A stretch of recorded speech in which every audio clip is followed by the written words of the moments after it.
There is one last Blockbuster video.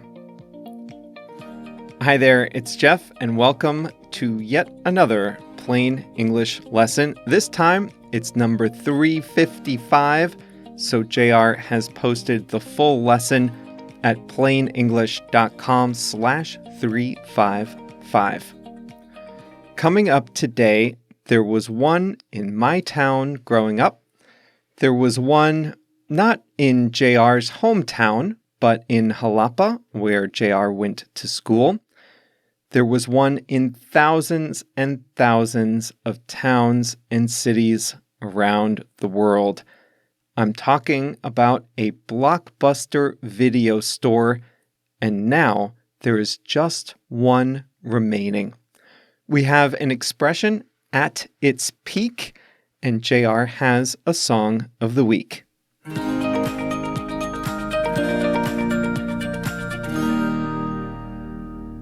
They were everywhere. Bright blue signs, yellow lettering, uniformed employees, snacks by the checkout, a unique smell, a drop-off bin, and rows of video cassettes, later DVDs for rent.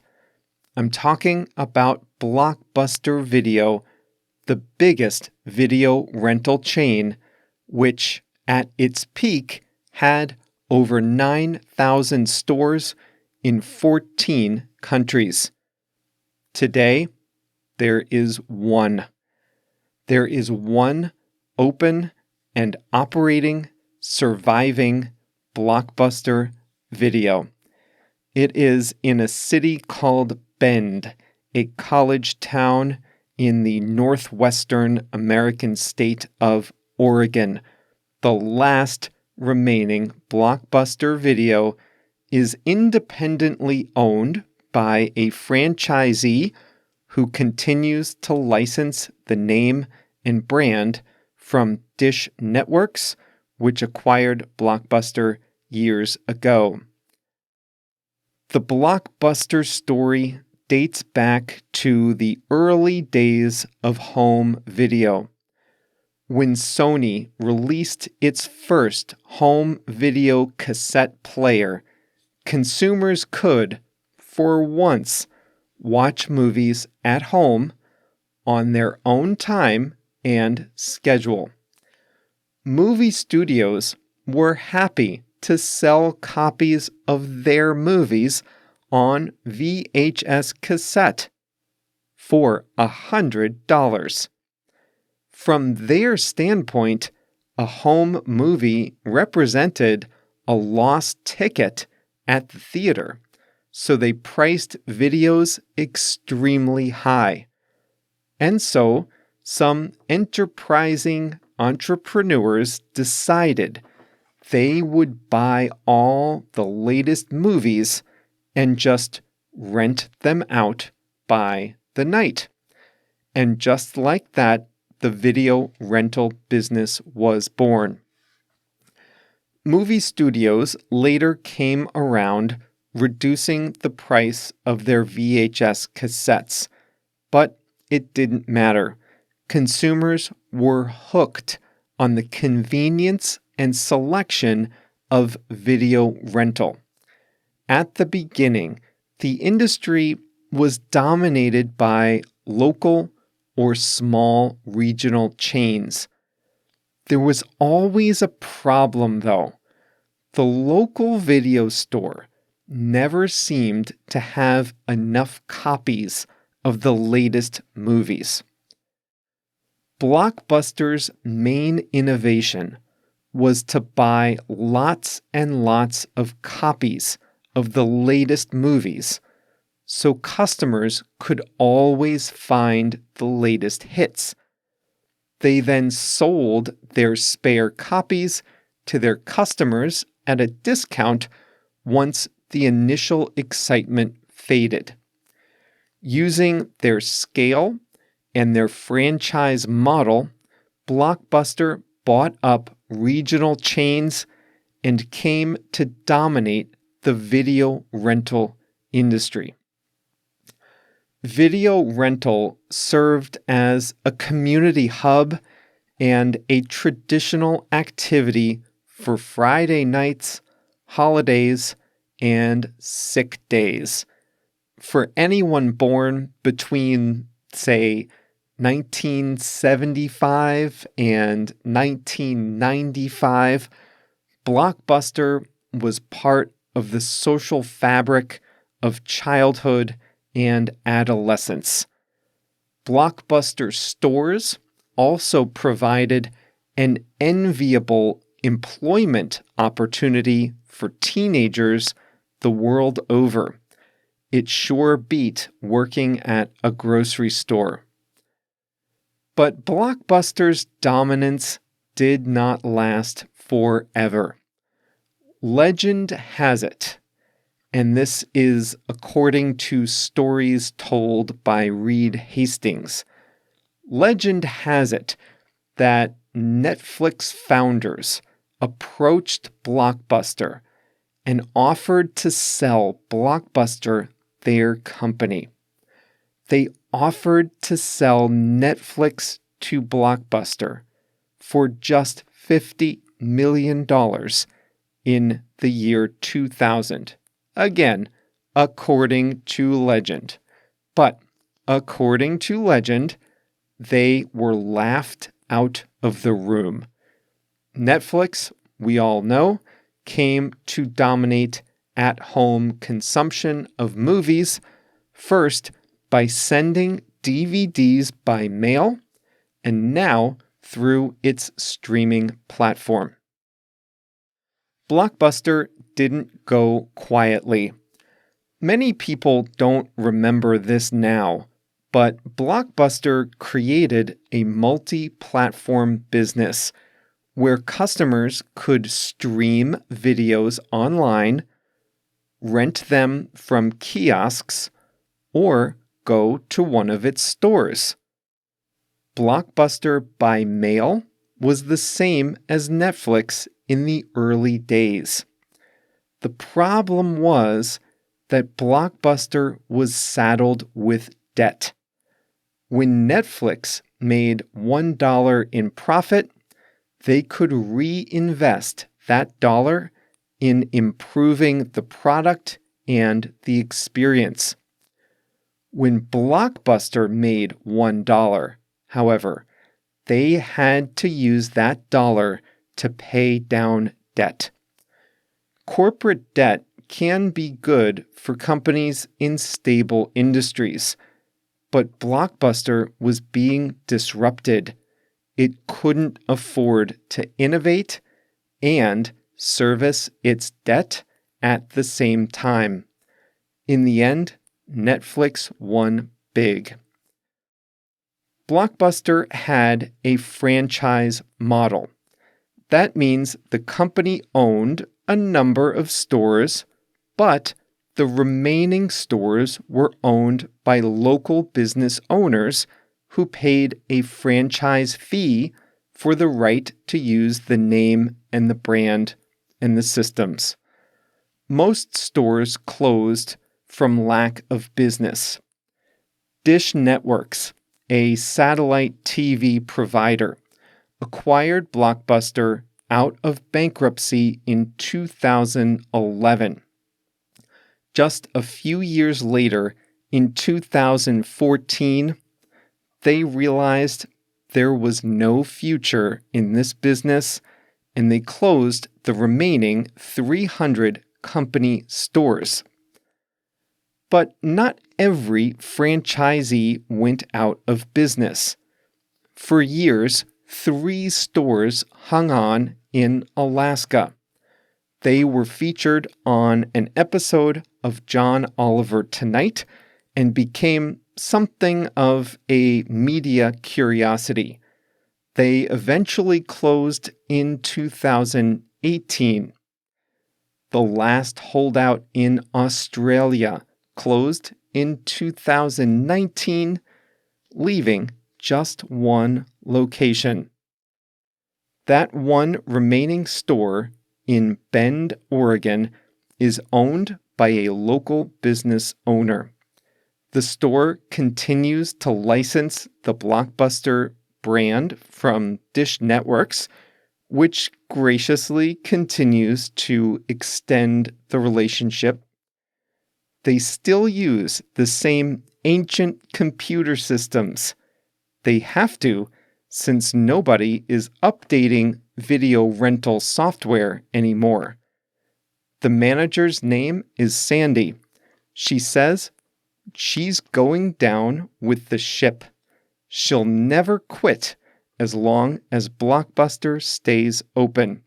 She's done hundreds of media interviews. Today, people visit from around the world. They can't believe one still exists. They enjoy the smell. They browse the stacks. They listen to the sound of DVDs sliding into the return bin.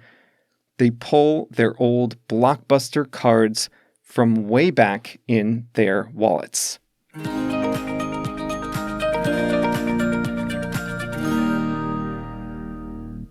If you liked this story, then check out a new documentary called The Last Blockbuster.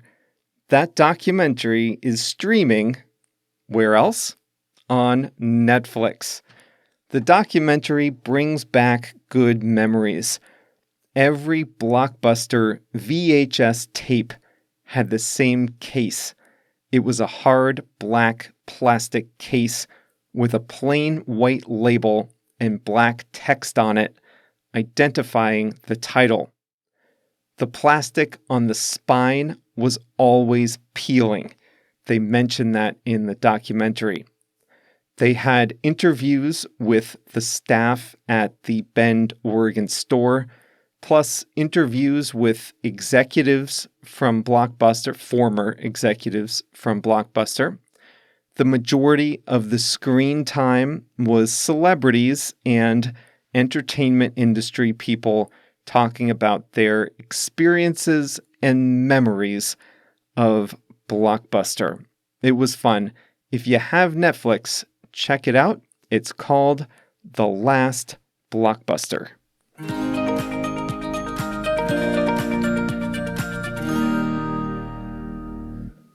Today, we're going to talk about the very best moments in the history of a business, an organization, or even a person. We'll say at its peak, or at his or her peak. A peak is the very top of a hill or a mountain. If you're hiking up Mount Everest, you'll be looking up at the peak for days while you climb higher and higher. In terms of a person's history or an organization's history, the peak was the biggest or best moment. At its peak, Blockbuster had 9,000 stores.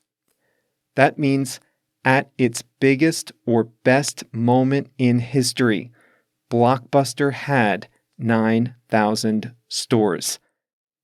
It was a great business in 2003, a great business in 2002, in 2001, even in 2006, 2007. It was still a good business, but it was at its peak, at its best, in 2004. When did Netflix hit its peak? It's a trick question. We can only really say a business or a person reached their peak if they have already started declining. Netflix is still strong. Its peak might be right now, or its peak might still be in the future. We won't know until we look back on the history of Netflix. So let's think about a company that had great years in the past, but their best is clearly behind them. Here's one. I've mentioned this before, I'm watching the college basketball tournament. There are tons of commercials for a car company called Buick, an American brand. And to be honest, I had no idea they were still making Buick cars. They're that forgettable. It's part of GM. It's an old person's car, a boring car, or at least for a long time it was. Anyway, the first Buicks came out in 1973, and the brand hit its peak in 1984 when it sold 984,000 vehicles a year. My family had a Buick station wagon for a few years. It might even have been a 1984 model year. At its peak, Buick was selling almost 1 million cars a year. Today, it's closer to 200,000 per year, which still surprises me. It has about 1% market share in the US, so we can definitely say Buick's peak was in 1984 because they are a long, long way from their peak, from their best moment in history. We don't have to be too strict when we say their best moment. It could be their best general time. Blockbuster's peak was 2004 when it had 9,000 stores. That's a year, and that's okay. We talked about Diego Maradona, the Argentine soccer player. He was at his peak when he played for Napoli. Those were his best years. Yes, he was good before he was traded to Napoli, and yes, he was good after he left the team, but he was at his peak when playing for Napoli. Those were his best years.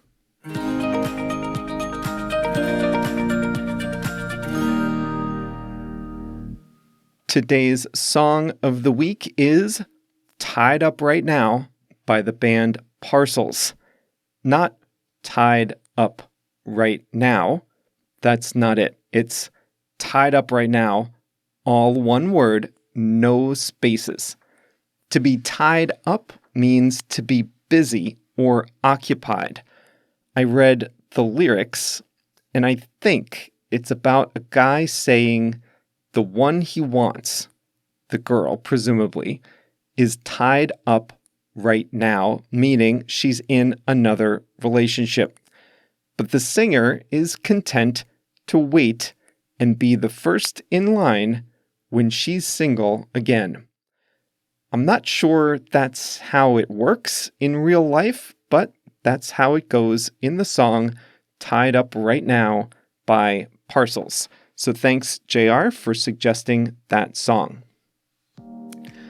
And that's all for today. Remember to stream The Last Blockbuster on Netflix. One of the team members here at Plain English is Madeline. She helps create some of the content on the website for us. She used to live in Bend, Oregon, and passed that Blockbuster all the time. But she told me there was an Airbnb listing during the pandemic, which allowed people to book the Blockbuster for the night. Not every night, just a few nights last September.